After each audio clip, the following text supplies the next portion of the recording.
Story jam में आपका स्वागत है। यहाँ आप सुनेंगे कहानियाँ, कुछ नई, कुछ पुरानी, कुछ जानी, कुछ अनजानी। आज की कहानी बहनों के नाम और उन सहेलियों के नाम जो बहनों सी ही हैं। सूर्यबाला की लिखी बहनों का जलसा। ट्रेन के प्लेटफॉर्म पर रुकते ही वो चारों एक दूसरे की कलाइयाँ पकड़े अपनी अपनी कंडियाँ, थैले और बकसियाँ संभालती डिब्बे की तरफ दौड़ चली। चढ़ती उतरती भीड़ के बीच भी वो एक दूसरे का हाथ कस कर पकड़े संभल कर चढ़ने की ताकीद देती जा रही थीं। पहले तू, नहीं तू चढ़ पहले की जल्दबाजी में सब ने मिलकर पहले सबसे बड़ी को चढ़ाया, जबकि वो अपने से पहले तीनों छोटियों को चढ़ाना चाह रही थी। यहाँ तक कि डिब्बे में चढ़ जाने के बाद भी वो लगातार बाकी तीनों के लिए आजा छोटी, मंझली चढ़ी, जल्दी कर संझली जैसी चिंताकुल जुमले बोलती जा रही थी। तभी मंझली को याद आया, अरे गाड़ी अभी रुकेगी, मैं जरा दाल चिक्की और समोसे लेती आऊं। चांटा खाएगी, चुप बैठ, गाड़ी से नहीं उतरना है अब। बड़ी ने अपनी दाहिनी दुबली हथेली से एक सुकुमार से चांटे की शक्ल बनाकर फिर उसे खिलाने की मुद्रा भी दिखाई। इस पर मंझली, संझली और छोटी तीनों ही कर हंसने लगी। बड़ी, तू अब बड़ी नहीं बूढ़ी भी होली, गाड़ी बगैर हरी झंडी दिखाए चलती है क्या? ये तू 5वीं में थी तब से अपनी समाज विज्ञान की किताब में रटती रहती थी। इतना कि सुनते सुनते तुझसे 4 साल छोटी मुझे भी याद हो गया। मंझली थी। अच्छा, याद है तुझे? तभी न सतना स्टेशन पर नल से पानी भरते हुए गाड़ी से छूटते छूटते बची थी। अरे वो तो इसलिए क्योंकि गार्ड बाबू हरी झंडी से हवा करने लगे और इंजन ड्राइवर ने समझा हरी झंडी दिखा रहे हैं। दोनों के कंफ्यूजन में मैं बेचारी मारी गई। वरना तो बड़ी, संझली ने चिढ़ाया। गार्ड बाबू जैसे ही मंझली को किसी स्टेशन पर पानी भरते या केले मुलवाते देखते, फट से हरी झंडी नीचे कर लेते हैं। तूने पूरी बात नहीं बताई, छोटी ने टोका दिया। अपनी मंझली जब प्लेटफॉर्म पर केले खरीद रही होती है ना, तो गार्ड बाबू आकर कहते हैं, बहन जी अमरूद भी ले लो, इलाहाबाद के मशहूर हैं, मैं गाड़ी रोके रखूंगा जब तक आप अमरूद तुलवाओगी। चुप हो शैतानो, मंझली भड़की। ये लो, गाड़ी खिसक कर फिर रुक गई। कोई सामान चढ़वाने से रह गया होगा। अरे जामुन, वो क्या रहा डिब्बे के दरवाजे पर? बड़ी, मैं बस 4 पूड़े जामुन के ले आती हूँ। जामुन की बच्ची। बड़ी ने सच में ही संझली की पीठ पर एक छोटा सा धौल जमाया। 1000 बार मना किया गाड़ी से नीचे नहीं उतरना, सुनती नहीं। वाह, तुमने मंझली को तो दाल चिक्की लेने जाने दिया, उसे चांटा भी नहीं लगाया था। तुम उसे ज्यादा मानती हो बड़ी। ज्यादा मानती हूं, सबसे पहले तो उसे ही चांटा दिखाया था, लेकिन लगाया तो मुझे ही ना। संझली रूठी। सहसा तीनों पीछे घूमी तो मंझली आराम से पूरी बर्थ पर पैर पसार कर टिकट, कुली, समोसों के बचे पैसों का हिसाब लगा रही थी। लो इस मंझली को देखो, हमेशा की तरह बाजारबाज। स्टेशन की खरीदारी के बाद इतने चिल्लर भी बचा लाई। स्टेशन पर कट पीस जो नहीं मिलते, चुप, उसी कट पीस से तुम सबों के बच्चों के झबले सिल कर पहनाए हैं। तेरी तरह चाट बताशे नहीं उड़ाती। तू तो घर से किसी भी काम से निकली नहीं कि पहले बताशों की दुकान पर। चटोरी। सो तो मैं हूं ही। ये देखो, चलने से पहले उसी चाट वाले से आलू बड़े और खस्ता कचौड़ियां बंधवा ली हैं। अरे सच तो ला निकाल। मैं तो आलू बड़े और खस्ता कचौड़ी भी घर में ही बना लेती हूँ, कितनी किफ़ायती पड़ती हैं। और बचे हुए पैसों से कट पीस। तभी ट्रेन ने एक तीखी सीटी मारी और तीनों की तीनों एक दूसरी पर खड़ी बैठी बहरा पड़ी। बड़ी ने मंझली को, मंझली ने संझली को और संझली ने छोटी को झड़कना शुरू कर दिया। कोई माँ देखती नहीं, हाथ पैर काबू में नहीं रहते। छोटी कहीं की, संझली कहीं की, मंझली कहीं की और बड़ी कहीं की नहीं। कहने के साथ चारों इतनी जोर से हंसी कि पिछली बर्थ के मुसाफिरों ने झुंझला कर झांका। स्कूली लड़कियां हैं क्या आप लोग, इतना शोर मचा रही हैं? बहनें सक पकाईं। वो तो अच्छा था, छोटी लाइन की उस खड़खड़िया ट्रेन में दोपहर की चंडाली बेला में बहुत थोड़े यात्री थे, सो मनमानी की पूरी छूट। डिब्बे के शुरू में ही आमने सामने की दोनों बर्थ खाली। चारों दो दो के हिसाब से आमने सामने बैठ गईं। उफ, गर्मी हो गई। ठहरो, शीशा खोलती हूँ। छोटी चहकती हुई उठी। लेकिन संभाल के बेटा, शीशा हाथ पे ना गिरे झटके से। बड़ी थी। हाँ, हाथ पैर ठिकाने तो रहते नहीं इसके। मंझली थी। उधर की भी दोनों खोल दे। चारों खिड़कियां, चारों शीशे, सबके सब खोल दे। संजली भी मूड में आ गई। हुक्म चलाए जा रही है, जरा हाथ बढ़ा के अपनी तरफ का तू खुद क्यों नहीं खोलती संजली? छोटी चिढ़ी। क्यों खोलूं? गर्मी से तू बेहाल हुई जा रही है? मैं तो तेरी खातिर कह रही हूं, जिसमें तुझे ज्यादा ठंडक पहुंचे। तो ठीक है, मैं सिर्फ अपनी तरफ वाली खोलती हूं। देख लो बड़ी, कैसा मेरा तेरा कर रही है। गंदी बात है ना? तुमने बचपन से ही इस छोटी को ज्यादा ही सर पर चढ़ा रखा है।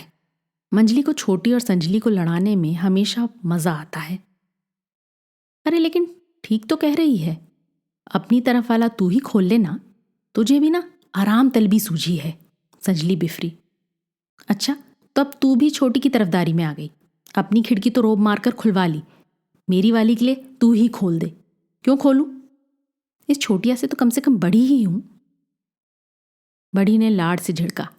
कितना झगड़ती हो तुम तीनों, बच्चों से बढ़कर। कब बड़ी होगी हैं? वाह, हम क्यों बड़ी होने लगी? बड़ी का पट्टा तो तुम ही लिखवा के लाई हो। तुम ही की तुम ही रहो। और क्या? मंजली आराम से पैर हिलाते हुए बोली। अब मुफ्त में थोड़ी बनी हो, निपटाओ झगड़े, हो हलाकान, लो मजा, जन्मजात बड़ी होकर पैदा होने का।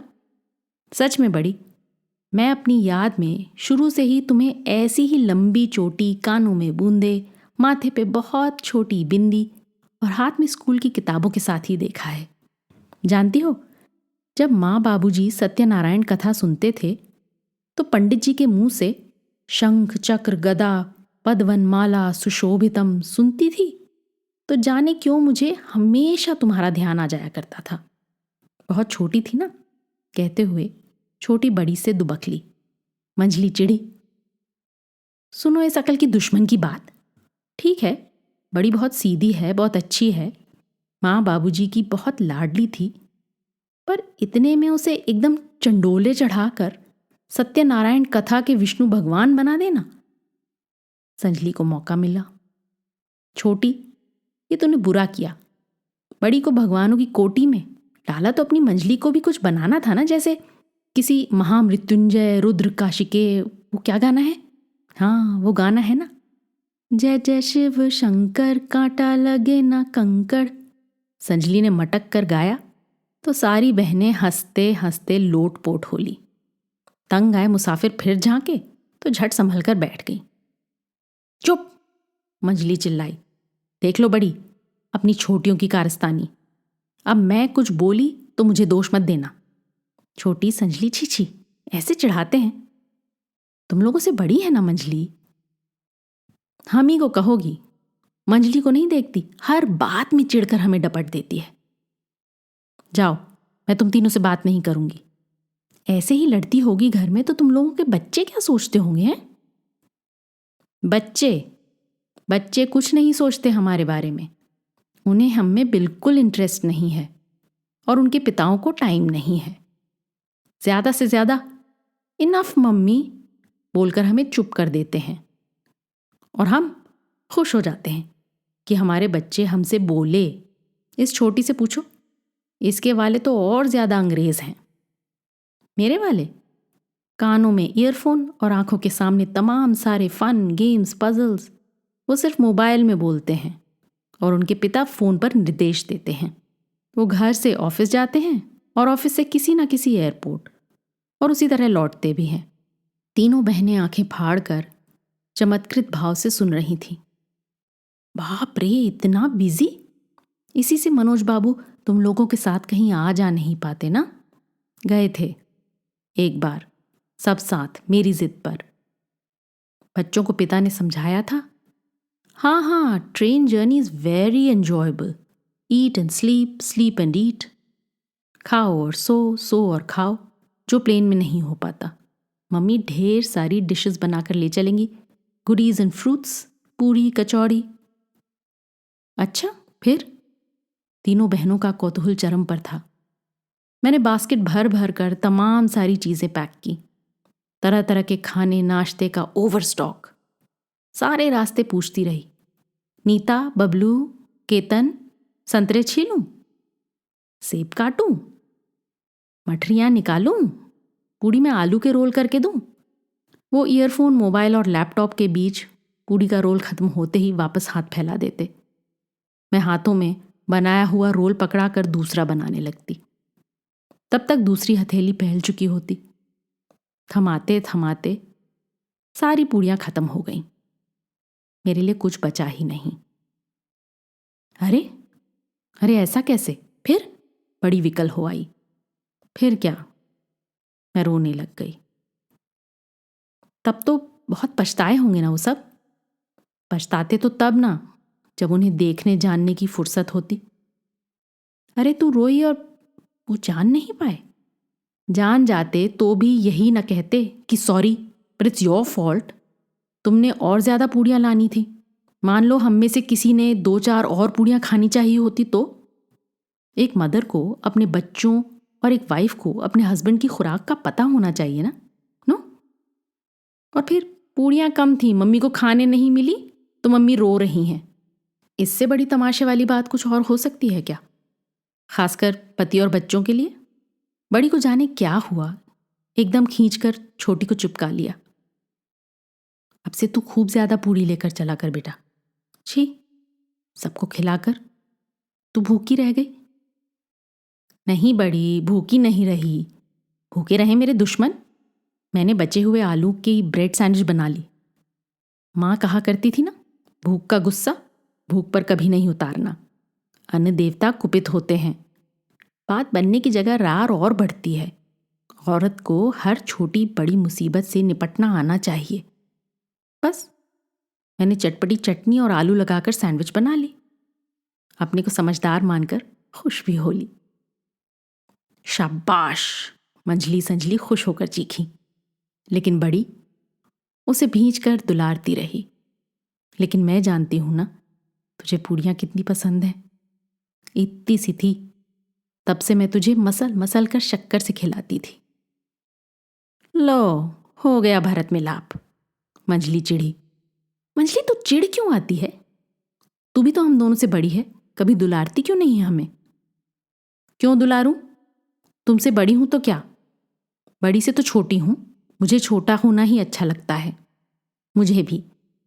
कहती हुई बड़ी ने सबसे छोटी बहन को छोड़ अपने से छोटी बहन के बाल सहलाए। तू अपने को बड़ा समझने लगेगी तो मेरा क्या होगा है? इति श्री रेवा खंडे भगिनी पुराण भजनोपाध्याय अथ भोजनोपाध्याय। संजली खिलखिलाई। छोटी के पूरी पुराण पर सचमुच भूख लगाई। अरे तो तू बोली क्यों नहीं? आते समय कौशल्या बीबी ने शादी की बची कचौड़ियां बांध दी हैं, ठहरो निकालती हूं। वाह, अचार भी है, कहती हुई तीनों बच्चों की तरह टूट पड़ी। फिर पहले मैं कहते हुए एक एक टुकड़ा बड़ी बहन को खिलाने लगी। पता है, एक बार तुम दोनों छोटी थी ना, तो माँ को निमोनिया हो गया था। सबके चेहरे बदहवास। तो मैं तुम दोनों को लादे लादे फिरती थी और रोटियां दूध में मसल मसल कर खिलाती थी। देखो ऐसे, खिलाओ खिलाओ, चम्मच से दूध भी पिलाओ। बड़ी आई, बड़ी कहीं की, कहते हुए मंजली ने कटोरदान अपनी तरफ खींचकर जैसे ही अचार की बड़ी सी फांक निकाली, तीनों में छीना झपटी मच गई और कटोरदान का ढक्कन झंझना कर फर्श पर गिर पड़ा। झन। पीछे की सीटों वाले मुसाफिर दंदनाते हुए आए। आप लोग जरा देर भी कायदे से चुप नहीं बैठ सकती?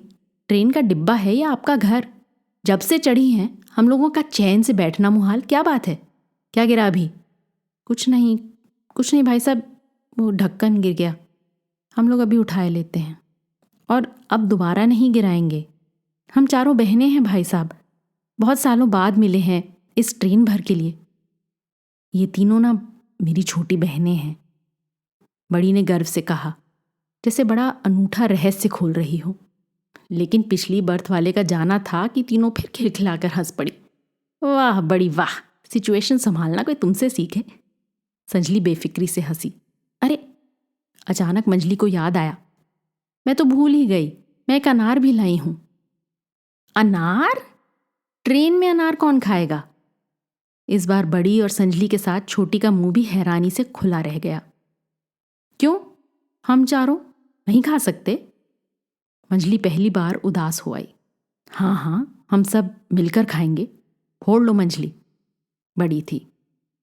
छोटी अभी भी मुंह बिचकाए बोली, लेकिन बड़ी, अनार के रस से तो कपड़ों पर दाग लग जाते हैं और यहां ट्रेन में चारों तरफ लिस लिस अलग। मंजली फिर चिढ़ी छोटी पर। लिस लिस करेगा तो बाथरूम में पानी नहीं है धोने के लिए। इसके ऊपर नफासती हस्बैंड और नाक भौं सिकोड़ू बच्चों का भूत सवार रहता है हर समय। मंजली ठीक कहती है छोटी। तब तक लो फूट गया अनार, चारों एक साथ बोली, और मंजली शान से दोनों पैरों के ऊपर अखबार बिछाकर अनार के दाने निकालने लगी। ठहरो, मैं दाने निकाल निकाल कर सबको देती हूं। संजली दाने चूसती और जोर से हंसती।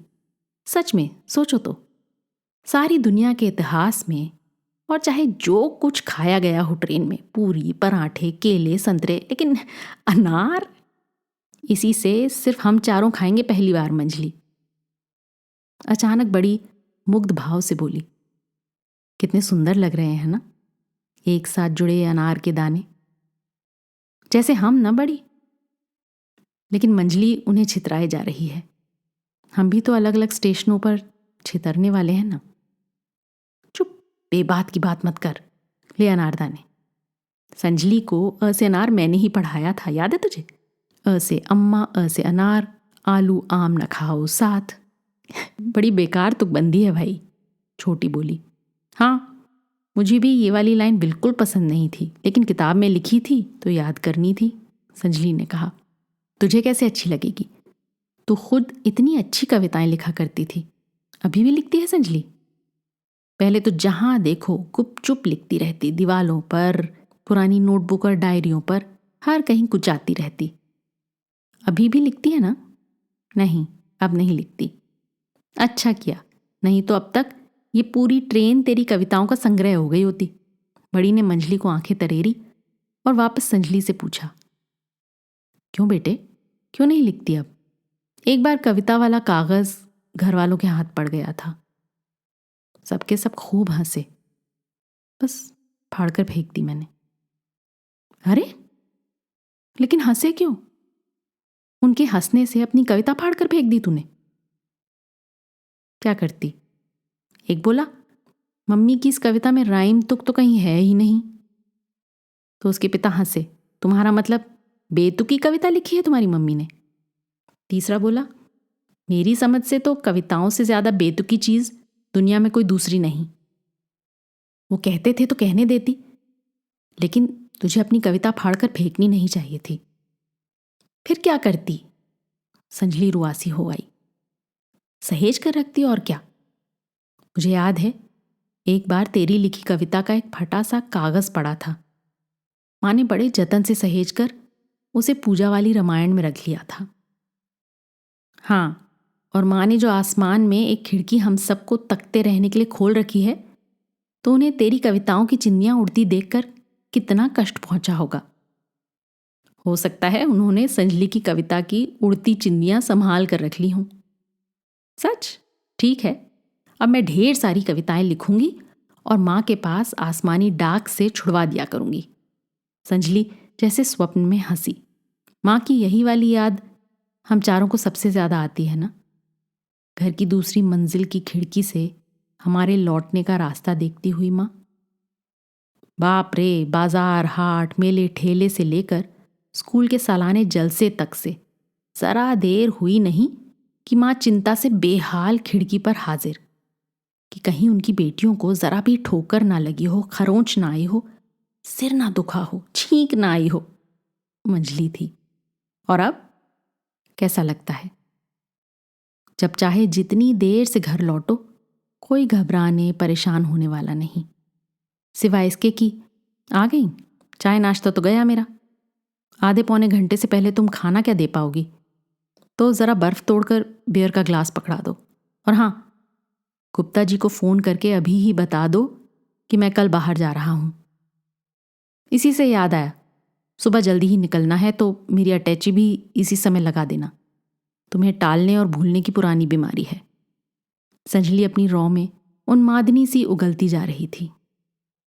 एक बार रुआसी होकर कहा था, मैं भी भीड़ में धक्के खाती ट्यूशन पढ़ाकर लौटी हूं। इतनी देर से आई तो क्या तुम में से कोई मेरे लिए घबराया भी था? किसी ने सोचा कि कहीं मैं किसी रिक्शे मोटर के नीचे, आजकल तो भरी भीड़ में किडनैप कर लिए जाते हैं लोग।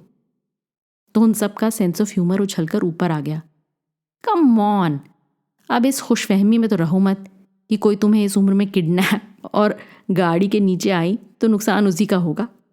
तुम्हारे पर्स में रखी डायरी में घर का पता दर्ज है ही। असल में तो तुम हमें इमोशनली ब्लैकमेल करने की तरकीबें सोचती रहती हो और कुछ नहीं।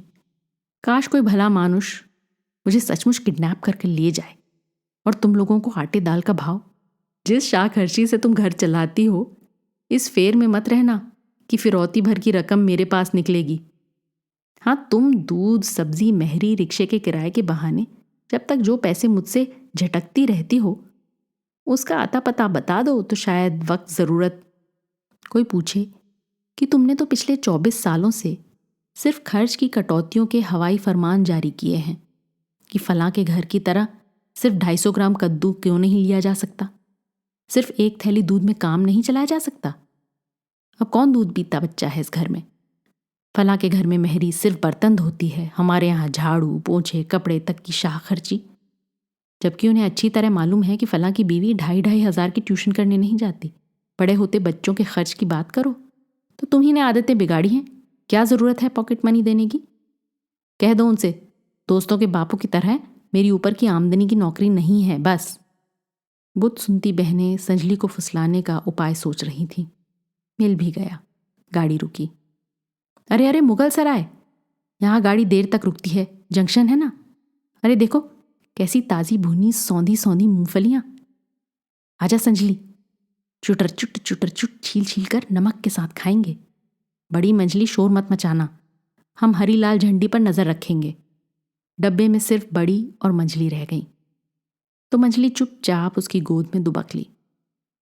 बड़ी ने माथे की लटें उठाकर कान के ऊपर संवार दी। जाने कब तक सहलाती रही। अचानक उंगलियां चौंक कर सिहर गईं।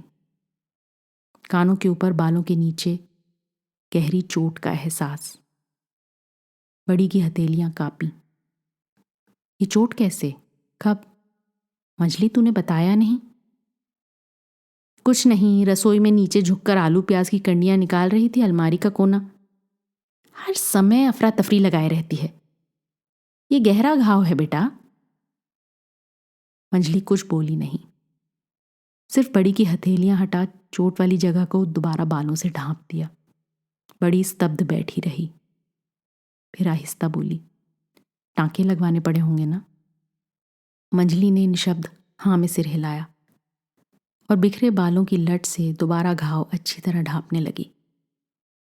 बड़ी ने ढांपने दिया, जैसे कह रही हो, हाँ ढांप ले, उखाड़ने से फायदा। बाहर से छोटी और संजली चीखी, अभी गाड़ी छूटने में देर है, हम गरम गरम भजिए ले आते हैं, तुम दोनों घबराना मत। हाँ हाँ। बड़ी ने धीमे से मंजली का चेहरा अपनी ओर घुमाया, फिर माथा सहलाते हुए पूछा नहीं, जैसे कहा हो, रौनक ना, जैसे चट्टान फटी हो और आंखों से उबलते पानी का सोता फूट पड़ा हो। मंजली भलभला कर रो दी। चुप चुप हो बेटा। बड़ी ने आंचल से पहले उसकी आंखें पोंछी, फिर अपनी। सर्वेश बाबू से कुछ कहा सुनिए? मंजली ने बर्थ के पीछे सिर टिकाए टिकाए ना की। चाहिए क्या था? Motor bike. उन्मादग्रस्त सी मंजली ठहर ठहर कर बोल गई। दोस्तों की मोटरसाइकिलों के 2 एक्सीडेंट पहले ही करा चुका है, पुरानी अब काम लायक नहीं। इस बार मैं ही बर्दाश्त नहीं कर पाई, चिल्ला पड़ी। उसे देख देख कर अब छोटा भी बच्चों के पिता को कुछ कहने समझाने का कोई मतलब नहीं। मंजली का सिर पीछे टिका था, चेहरा तर। बड़ी ने आगे कुछ ना पूछा, ना उसे कहने ही दिया। सिर्फ कहा, जा आंख धोआ, दोनों आती होंगी, देखेंगी तो तूफान मचा देंगी। सचमुच दोनों हड़बड़ाती हुई चढ़ी। अरे अरे, चाय वाले भैया, इधर इधर आना, बस 4 कुल्हड़। लो, छलकाई ना कपड़ों पर। छलकेगी नहीं, पकड़ो पकड़ो, चीखे जा रही थी। मुझे गर्म नहीं लग रहा क्या? तो मैं पैसे नहीं निकाल रही थी क्या? संजली थी। और मंजली कहाँ गई? उसे भी इसी समय बाथरूम जाना था। ले, तो तेरी वजह से मैं बाथरूम नहीं जाती क्या? बाथरूम से मुंह धोई तरोताज़ा मंजली निकल रही थी। बड़ी ने राहत की सांस ली। अच्छा बड़ी, तुम्हारा भी हमारी तरह लड़ने को मन करता होगा ना? नहीं नहीं, मेरे और बड़ी के लड़ने की गुंजाइश ही कहाँ छोड़ती हो तुम दोनों, जन्म की लड़ाकनों। मंजली के कहते ही दोनों छोटी बहनें उस पर टूट पड़ी। वाह जी वाह, चली है बड़ी की बराबरी करने। देखो कैसी दूध की धूली बन रही है। हमें सब याद है, बचपन में हम दोनों जो भी चुराते, खाते, गिराते या तोड़ते, सबकी चुगली झटपट अम्मा से कराती थी। फिर मैं तुम दोनों से बड़ी नहीं थी? तुम जैसी छोटियों और चोटियों को सुधारना भी तो मेरा ही फर्ज था। मिलॉर्ड, सुधार का नाटक करने वाली ये मंजली अपनी खुराफातों पर पर्दा डाल रही है, वरना तो कच्ची इमली, खट्टी अमियाँ, अमचूर, चीनी चुरा चुरा कर खाती थी। और हाँ, दूध के ऊपर की मलाई भी। देख लो, मेरा केस इतनी चटपटी चीज़ों से भरा होता कि तुम दोनों भी पास आकर जबान चटकार चटकार मांगती। हाँ, दूध मलाई तो मंजली को शुरू से ही भाती थी। बड़ी मगन होकर बोली, वाह बड़ी वाह, मंजली की चोरी पर भी तुम्हें प्यार आ रहा है। हे भगवान। मंजली इतनी गब्दुल्ली सी थी, मलाई खा खाकर, कि सभी को इस पर प्यार आता था। देखो कैसी फूलकर कुप्पा हो रही है। और हम दोनों छोटियां, तुम दोनों तो सीख सिलाई सी थी, एक दूसरे की चोटियां खींचती रहती और छोड़ो मेरी चोटी कहकर चीखती रोती भी रहती, लेकिन चोटी दोनों में से कोई नहीं छोड़ती थी। How sweet. और मिलॉर्ड, इन दोनों चिन्मनों को छुपाने और तंग आने पर चांटे लगाने की जिम्मेदारी माँ हम ही दोनों पर छोड़ती थी ना बड़ी। ऑर्डर ऑर्डर, दोनों छोटियां चीखी। मेरी बेवकूफ़ों, ऑर्डर ऑर्डर जज कहते हैं, अभियुक्त नहीं। तो मिलॉर्ड, अम्मा का आदेश मिलते ही ये मंजली आओ देखती न ताओ बस हमें चांटे लगा दिया करती थी। आप तक बात पहुंचने ही नहीं देती थी। जानती थी ना कि बड़ी कभी चांटे लगाएगी नहीं। बिल्कुल संजली, शोषण, धोखाधड़ी और धांधली के जितने आरोप इस मंजली पर हैं ना, अरे देश की आज जो हालत है उसकी आधी से ज्यादा जिम्मेदारी इस मंजली पर ही। चुप। मंजली झपटी। तीनों की इस गुथमुथ में पानी पीती बड़ी को इतनी जोर से हंसी आई कि हंसते हंसते सुरसुरी चढ़ गई। तीनों बहनों में बड़ी का माथा ठोकने, पीठ सहलाने और पानी तलाशने की होड़ मच गई। मिलॉर्ड का मुंह धुलाया गया और नाना करते भी उसका सिर मंजली ने अपनी गोद में रखकर लिटा दिया और बाकियों से चुप रहने का इशारा किया। छोटी कान के पास मुंह ले जाकर फुसफुसाई, बड़ी आराम हुआ कुछ? संजली ने पूछा, सिर के नीचे तौलिया रख दूं? बड़ी ने हाथ से ना का इशारा किया और आंखों पे कोहनी रख ली। शांत स्तब्ध तीनों बहनें एक दूसरे को चुप का संकेत देती बैठी रहीं। गाड़ी एक स्टेशन पर रुकी और मिनटों में सरपट दौड़ चली। आज स्टेशन कितनी जल्दी जल्दी आ रहे हैं ना? एक बहुत धीमे से दूसरी के कान में फुसफुसाई। दूसरी ने श्श कहकर आंखें तरेरी। बड़ी, माथा दुखता है, हम दबा दें? कहते हुए तीसरी ने कोहनी उठाई तो आंखों के पीछे तक की लटें तरबतर। वो गीलापन तीनों बहनों ने एक साथ देखा और उनकी आंखें डबडबाती चली गईं। पूछ भी नहीं पाई कि क्या दुखता है बड़ी। तीनों ने एक साथ सोचा, हम अपने ही दुखों के खटरागों से उसकी झोली ठूस ठूस भरते रहे। वो हम सबकी सुनती, समझती, सहलाती, बहलाती रही, मुक्त भाव से हंसती हंसाती रही, लेकिन उसके मन की गांठें। क्या हुआ पगलियों, चुप क्यों हो गई तुम सब? क्या बात है, बोलो। कुछ नहीं, बस स्टेशन बहुत जल्दी जल्दी आ रहे हैं ना, वही। गाड़ी थोड़ी लेट हो जाती तो क्या बिगड़ जाता है इसका? कैसी बच्चियों सी नटखट बातें। फिर ना जाने कब कर पाएंगे ऐसी बेतुकी ऊटपटांग बातें, ना बड़ी? अचानक गाड़ी एक तेज धड़धड़ाहट के साथ पुल पर से गुजरने लगी।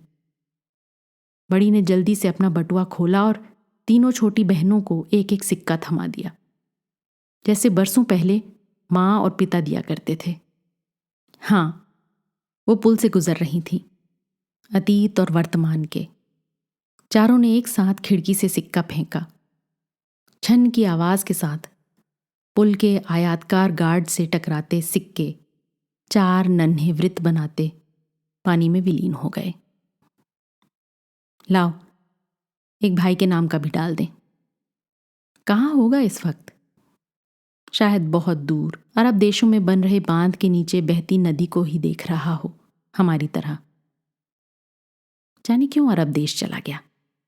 तुझे कुछ पता नहीं, मकान पर कर्ज बढ़ता जा रहा था। समय रहते कर्ज पर काबू करना था ना उसे। मां की बीमारी वाले कर्ज का क्या करता वो? अरे भाई के नाम का सिक्का तो डाला ही नहीं, लेकिन नदी तो गुजर गई, दूसरी आएगी। इस रास्ते में 3 नदियां आती हैं, गंगा, गोमती और घाघरा। तुम्हें कैसे मालूम बड़ी? हम जब भी इस रास्ते से गुजरते, माँ बाबूजी बताते। तुम्हें बाबूजी याद हैं? ले, मैं तो 13 की थी और इस रास्ते से तो हम हर साल 6 महीने गुजरते। हम सब भी? हाँ, लेकिन बहुत छोटी थी तुम दोनों। हम सब साथ साथ, यही शहर, रास्ते, नदियाँ, बनारस, इलाहाबाद, मिर्ज़ापुर, जौनपुर, गंगा, यमुना, घाघरा, गोमती। अच्छा बड़ी, तुम छोटी थी तो कैसी दिखती थी? ले, तूने बड़ी की वो बचपन वाली फोटो नहीं देखी? लेसदार फ्रॉक, नन्हे नन्हे बूट, हाथों में जापानी गुड़िया और सर पे फुलनेदार टोपा, नहीं? हाँ, बड़ी गर्व से बोली। तब तक अकेली मैं ही थी ना। ये मंझली गब्दुल्ली तो मुझसे 5 साल बाद पैदा हुई, तो जरा छींक आई, जरा हिचकी भी ली तो तहलका मच जाता। डॉक्टर, वैद्य, दीठ, दिठौने, राई, मिर्चें उतारी जाने लगती। उस जमाने में भी मेरे लिए मर्तबानों में बिस्कुट, टॉफियां रखी रहती थी कि कब किस चीज की फरमाइश कर बैठूं मैं। लेकिन तुम कुछ खाती नहीं थी ना। जब देखो हम छोटियों के सामने भी अम्मा तुम्हारी ही चिंता में हलाकान। दुष्टनियों, आपस में छीन झपट कर सारा कुछ खा जाती हो, ये नहीं कि जरा बड़ी बहन को भी। वाह, वो खुद क्यों नहीं खाती जैसे हम खाते हैं? हम भी खाएं तो अम्मा बड़े लाड से कहती। वो कहाँ खा पाती है, चिड़ियों के बच्चों सी टूंगती है। एक आध बार तो इतना गुस्सा आता कि चलो हम भी नहीं खाते, देखें अम्मा हमें भी बड़ी की तरह खिलाती है कि नहीं। लेकिन घंटे आधे घंटे बीतते ना बीतते हम वापस भंडारे से आंवले के मुरब्बे निकाल रहे होते। सच में बड़ा गुस्सा आता था तुम पर लुटते लाड़ को देखकर। नहीं, बड़ा अच्छा लगता था, बड़ा मजा आता था। जानती हूं, क्योंकि तुम सब भी उसी लाड़ में शामिल होती गई। तुम सबको एहसास भी है इसका ना? हाँ बड़ी है, इसका भी कि हमारी माँ, हमारे पिता कभी उदास नहीं हम बेटियों को देखकर। उन्होंने हमें अपने लाड़ से इतना पूर दिया, स्नेह दुलार की इतनी भरपाई कर दी कि हम पूरे जीवन अघाए रहे। जीवन में आने वाले सारे दुखों, दुरापदों को सह लड़ ले जाएं। वो स्नेह हमारे जीवन की बावड़ी पर स्निग्ध तेल सा उतराया रहे। बाकी सारी धूल धक्कड़ तलछट होती चली जाए। लेकिन तू आज सिर्फ अपनी बता बड़ी, अपने दुखों, अपने दुरापदों की कहाँ सह ले गई, कहाँ लड़ ले गई? अपनी बावड़ी की बात तुझे नहीं मालूम। माँ हमेशा तुझे सोचा करती थी, पर हमारे पूछने पर कुछ नहीं बताया कभी। माँ की आदत ही थी परेशान होने की। चलो, रात छिड़ती आ रही है, कब से खाया नहीं तुम तीनों ने? नहीं, मुझे बिल्कुल भूख नहीं है, तुम बहका रही हो। आज बताओ बड़ी, हम फिर ना जाने कब मिलें। क्यों छोड़ दी तुमने कोठी? क्यों त्यागा राम जगह सीता ने राजपाट? सारी सुख सुविधाएं? सुख नहीं, सिर्फ सुविधाएं। और सुविधाएं सुख या दुख का कारण नहीं हुआ करती। तब फिर कारण कारण बाहर से ज्यादा हमारे अंदर के हुआ करते हैं रे। बाहर जो कुछ घटता है उससे ज्यादा हमारे अंदर घटित होता रहता है, और असल में वही हमारा जीवन संचालित करता है। तो बस समझ ले, मन हट कर बैठा कि बस बहुत हुआ, अब इस हवेली में रहना नहीं हो पाएगा। मोह माया त्यागने की घड़ी आ गई। यूं ही नहीं, प्लीज बड़ी, बुझौलियां मत बुझाओ, ठीक ठीक बताओ, एक एक शब्द। मुश्किल से हम सब साथ हुए हैं, सिर्फ हम चारों। ये समय सिर्फ हमारा है, और रात बीतने के साथ फिर छिन जाने वाला है। तो बताओ बड़ी, ठीक ठीक, कब, कैसे? बस ऐसे ही, किसी जलसे की शाम बैठक खाने से आवाजें आ रही थीं। अपने अपने खानदानों की खूबियां बखानी जा रही थीं। राव उमराव सिंह की आवाज बुलंद हुई।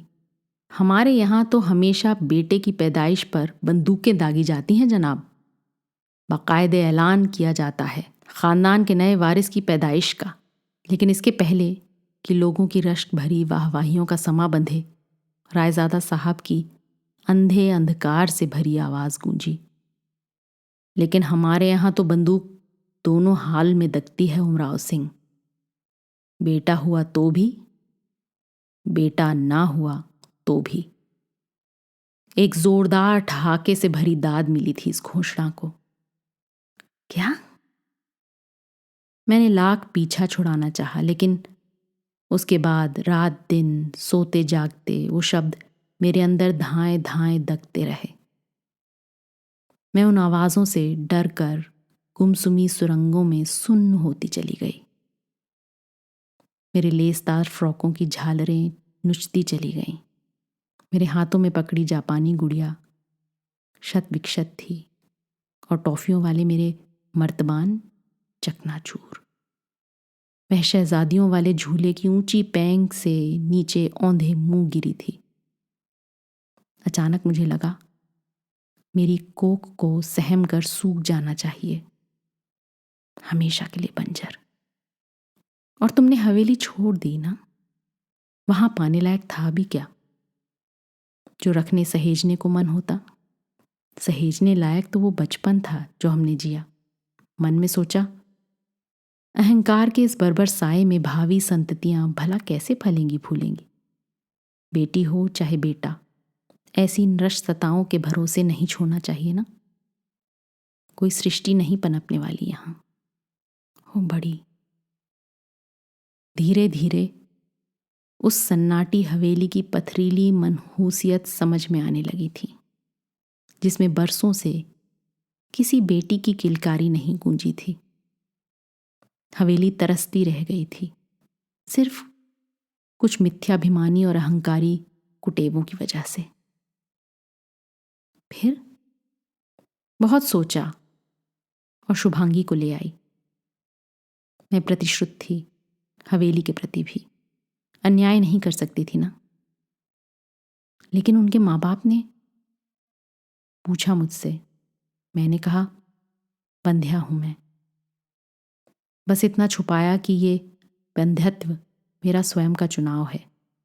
और बड़ी, तुम्हें नहीं मालूम, तुम्हें लेकर कैसी कैसी किंवदंतियां कहीं सुनी जाती रहीं पास दूर से।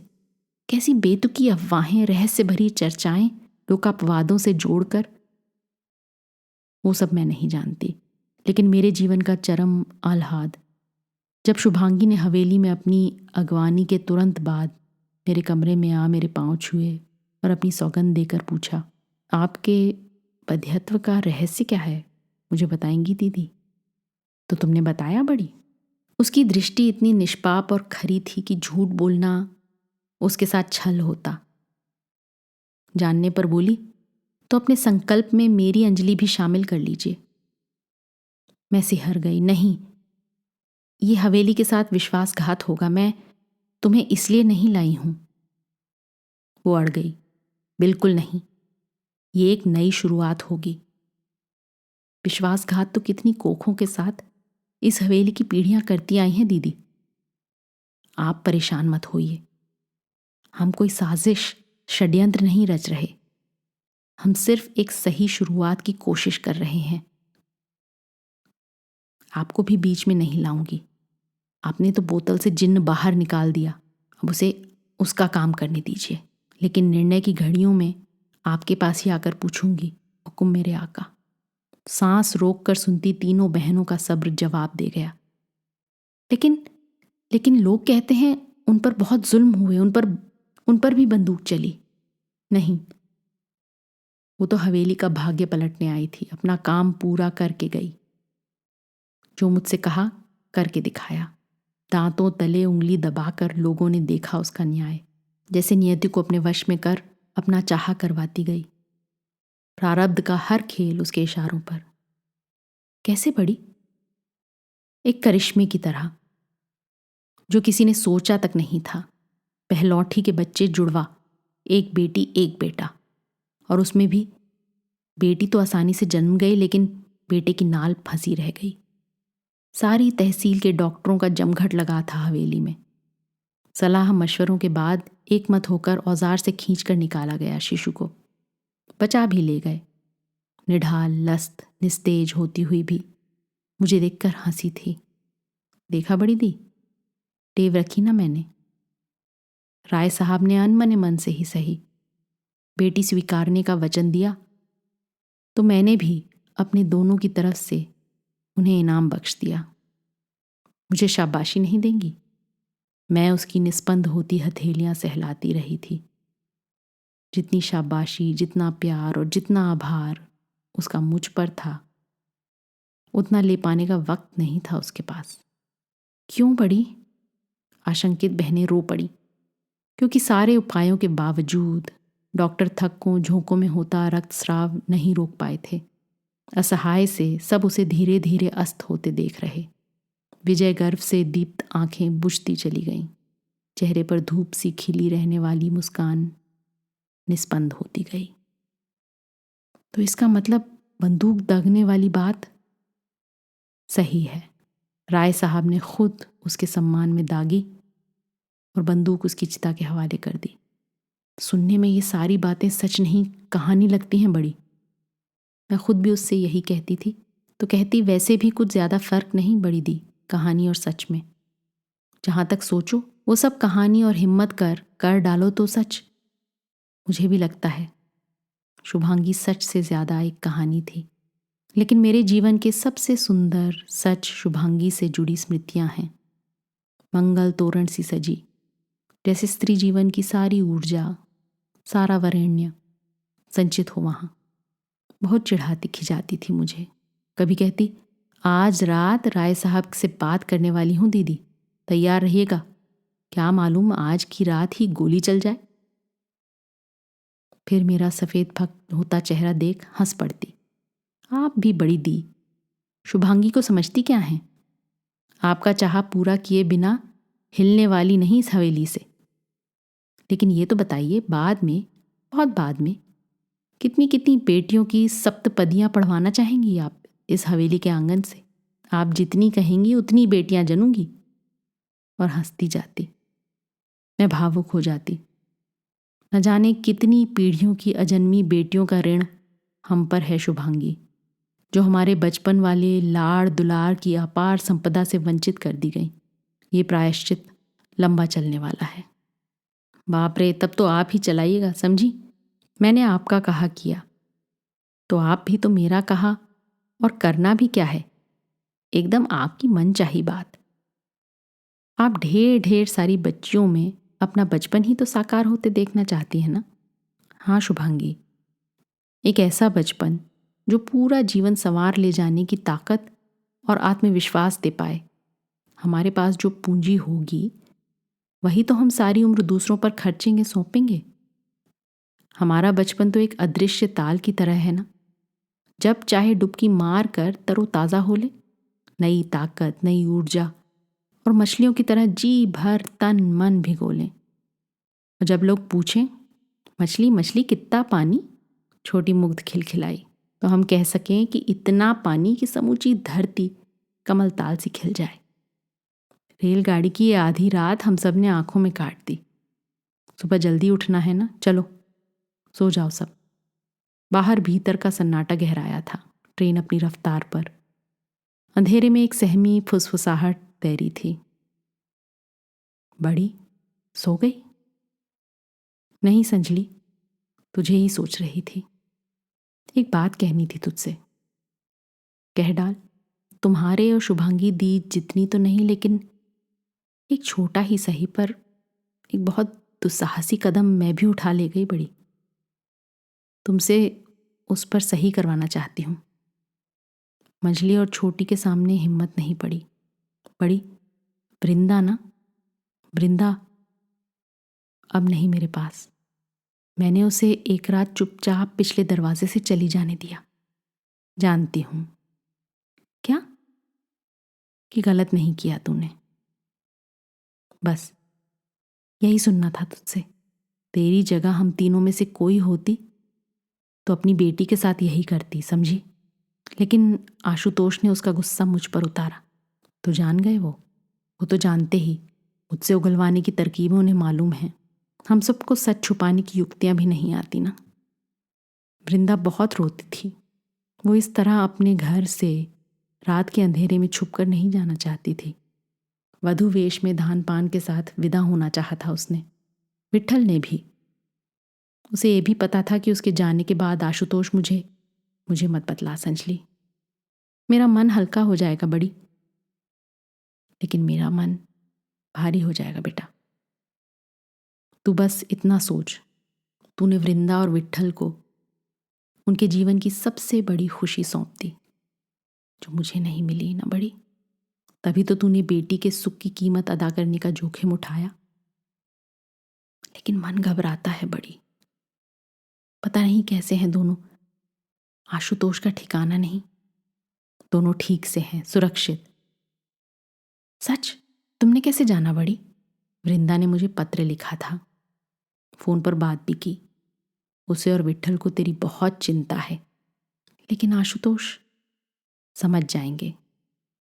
एक इंसान उसके भीतर भी है। तू ले आएगी उस इंसान को बाहर। सो जा अब। सुबह का उजास फूटने से पहले ट्रेन किसी स्टेशन पर रुकी। मंजरी ने खिड़की के बाहर झांका। अंदर एक हॉल सी उठी। उम्मेदपुर आ गया। क्या? बाकी बहनें झटके से उठी, रुआसी हो आईं। इसका मतलब कुल 3 स्टेशनों बाद मंजली को उतरना है। छोटे मोटे सामान समेट ले मंजली। बड़ी ने पीठ पर हाथ रखा। मैं स्टेशन से चाय लाती हूँ, संजली थी। धत पगली, अभी तो सुबह की किरण भी नहीं फूटी है। देख तो रही हूँ पूरा प्लेटफॉर्म कितना सूना सनाक्का है। मेरे 2 स्टेशन बाद ही तुझे भी तो बस पकड़नी है ना? हाँ, फिर बड़ी उतरेगी। सो तो छोटी ही रहेगी ना। वो आखिरी स्टेशन तक गाड़ी का पिंड नहीं छोड़ने वाली। सुन, तू संभाल कर उतार देना बड़ी को, अच्छा? मेरी चिंता मत करो, मनु और प्रिया आएंगे ना, उतार लेंगे मुझे। छोटी को ट्रेन से उतरने की ज़रूरत नहीं। बड़ी आखिरी स्टेशन पर तो अकेली ही उतरेगी ना छोटी, और वहाँ से टैक्सी लेकर अकेली ही एयरपोर्ट भी जाएगी। तो बिना ट्रेन से उतरे ही, वो और बात है। वहाँ तो पूरी ट्रेन ही रुक जानी है। अरे एक और स्टेशन गुजर गया। ट्रेन को थोड़ा तो रुकना था, रुकी ही नहीं। जाने कौन सी आफत आई जा रही है इस ट्रेन पर कि बदहवास सी भागी जा रही है। हमेशा लेट होती है ट्रेन, आज लेट नहीं हुई। कल तक हम चारों अलग अलग अपने अपने ठिकानों पर होंगे ना, फिर न जाने कब। लेकिन छोटी बेसब्र हो बोल पड़ी। बड़ी बोल, बड़ी ने प्यार जताया। अगर हम इस गाड़ी के इंजन को पीछे की तरफ लगा दें तो ये ट्रेन उल्टी चलती जाएगी ना, और हम सब ऐसे ही बैठे रहेंगे साथ साथ, कभी अलग नहीं होंगे। अरे वाह, शाबाश छोटी, क्या बात सूझी है तुझे। चल हम चारों बहनें इस गाड़ी के कलपुर्जे तजबीजते हैं और ऐसी चाबी घुमाते हैं कि हम चारों हमेशा हमेशा। वो सब आखिरी बार एक साथ उन्मुक्त हंसना चाहती थी, लेकिन स्टेशन आ गया। उतरने से पहले वो चारों एक साथ गलबहियों में प्रार्थना के गुंबद की तरह जुड़ी, फिर अलग अलग हो गई। गाड़ी धीरे धीरे खिसक रही थी। निर्जन प्लेटफॉर्म पर मंजली अकेली अपने थैले के साथ खड़ी थी और ट्रेन के दरवाजे पर सिर से सिर जोड़े तीनों बहनें एकटक ओझल होने तक उसे देखे जा रही थीं।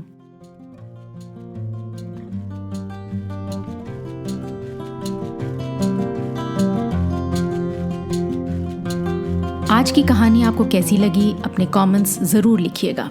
साथ ही सब्सक्राइब कीजिएगा। आपके फैमिली और फ्रेंड्स में आप जैसे ही कहानियों के शौकीन कदरदान और हैं, उन्हें ये कहानी व्हाट्सएप पर फॉरवर्ड करें। अगली बार फिर मिलेंगे एक और कहानी, लेख या कविता के साथ। तब तक अलविदा।